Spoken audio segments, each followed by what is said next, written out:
Ha incontrato il suo assistito nel pomeriggio, l'avvocato Alessandra Nava, in carcere a Treviso. Dopo la prima notte trascorsa in cella, Luca Furlan, 49 anni, di Preganziole, è apparso molto preoccupato, dice il difensore, soprattutto per la tempistica con cui si sono mossi gli inquirenti. L'arresto per omicidio preterintenzionale arriva 3 mesi dopo la morte di Elda Tandura, 66 anni, rimasta in coma per 28 giorni dopo la caduta in casa rivelatasi fatale del 28 settembre. Furlan nega di averla spinta e teme che ora la ricostruzione dei fatti, che nell'immediatezza poteva essere più semplice, si complichi.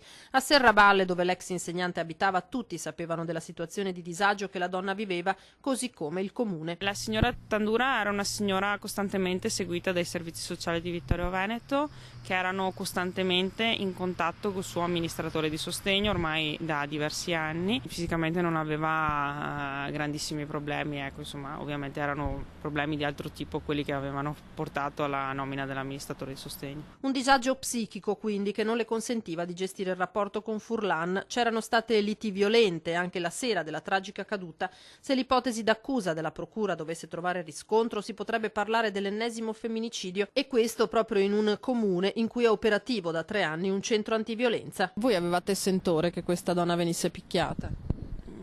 È chiaro che in una situazione di fragilità la componente della violenza molto spesso poi interviene.